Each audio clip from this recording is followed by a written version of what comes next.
So my Pecha Kucha presentation is called 20 Ventures I'd Love to Pursue But Never Will, ... unless you fund me, collaborate with me, or teach me some magic tricks. So please take the following with a grain of your seasoning of choice, i.e. with a sense of humor. So I'm a dancer, and I know that when I dance, I make music, but I just can't hear it. So I would love an orchestra suit that translates movement into sound, right? It could be analog, it could be digital, but by choreographing a dance for a bunch of dancers wearing orchestra suits, I would essentially get to compose a symphony.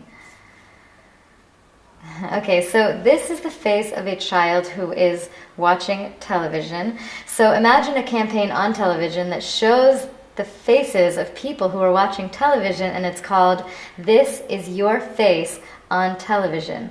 And if it were internet TV, your laptop could show you your own face on television. Okay, so wine descriptions end up being these comical, obscure, a hint of chestnut with a background aroma of who knows what. So why not crowdsource the writing of wine descriptions to casual wine lovers like ourselves with the aid of the trusty tag cloud, right? They'd be wine descriptions that we can relate to better, and they would make for beautiful wine labels. Okay, so this is a greenhouse, but imagine if it were a restaurant, right? Where you can pick your ingredients and give them to the chef, and while you're waiting for your food, you can pick appetizers off the trees, and at night you have an amazing view of the stars. Okay, so pole dancing is a beautiful art form, and part of the beauty is that there are poles everywhere. So why not take a street with lots of poles on it, like Market Street in San Francisco, for example, get dancers dancing on all of the poles wearing the same color, and then film it from a low-flying helicopter. Okay, so I think it would be lovely to stick someone, possibly for their birthday, in a live musical, right? So you're walking down the street, beautiful women are flocking to you, people around you are spontaneously erupting into song and dance. You feel like you're on top of the world. My birthday is September 30th, if anyone wants to do this for me. Okay, so the trees have birds in them, and the birds sing really nice.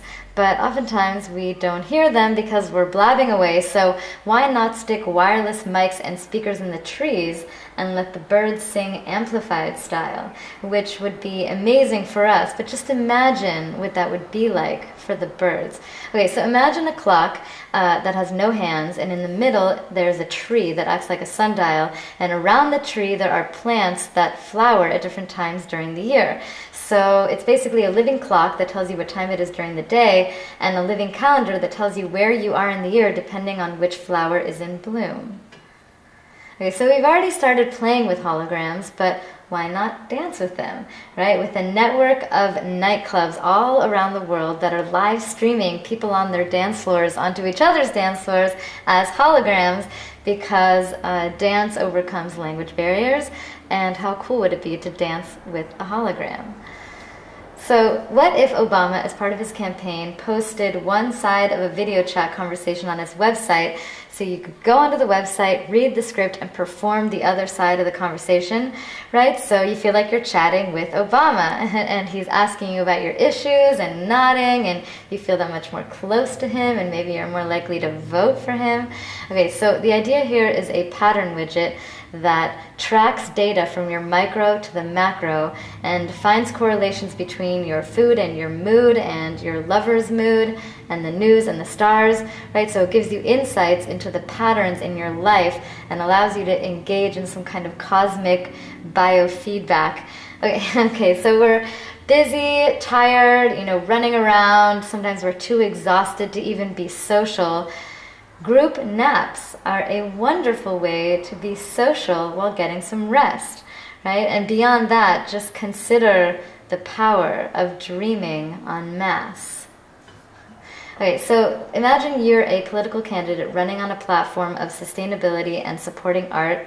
So why not let the message be the medium and orchestrate a zero-waste campaign where instead of producing pins and flyers and other insults to matter, you fund artists to do amazing things like paint your face on their naked bodies. So wooden bridges could easily be big, fat balafons, right? A balafon is a wooden xylophone. But this is an ode to using things that we enjoy doing, we already do, we should be doing more of, as media for producing things that we want to exist in the world, right? Like bike-powered smoothies or water wheels that when kids play on them, they pump water. Okay, so both of these situations require bringing lots of resources to resource-barren places so that people can live there, right? The people on the left are having an awesome time. The people on the right are having a terrible time. So why not host Burning Man at a refugee camp? I told you some of these ideas would require magic tricks. Okay, so instead of having the military deploy troops, why not have Hollywood deploy aliens, right? Land some UFOs on the scene, get people to stop fighting for a second and think about more existential things like our place in the universe. I understand people need food and water and etc., but I think alien diplomacy could temporarily arrest the situation. So taxonomies are useful, but by virtue of creating them, we oftentimes lose what's at the intersection of one category and another. So why not have students double major and as their thesis identify what was lost when we separated acoustics from religion, or music from microbiology, or music from massage. So why not get masseuses and musicians together and have the masseuses choreograph a massage to the music so that the recipient of the massage basically experiences a dance performance where the musician plays the soundtrack, the masseuse is the dancer, and the body is the stage. So the idea here is a safe forum for making public confessions / end-of-life project. So public figures who've done damage in their lifetimes can apologize, inform, possibly dissuade younger folk from similar misconduct. I don't know if this would be a vlog or a video or what, but it would be called confessions. Okay, so events that happen in multiple places at the same local time, but I want to go global and simultaneous, where for 1 minute, everyone on Earth lies down on their back and breathes. Right? People who are sleeping can participate, people who are in prison can participate. I know this would take magic, but I think it would definitely make magic.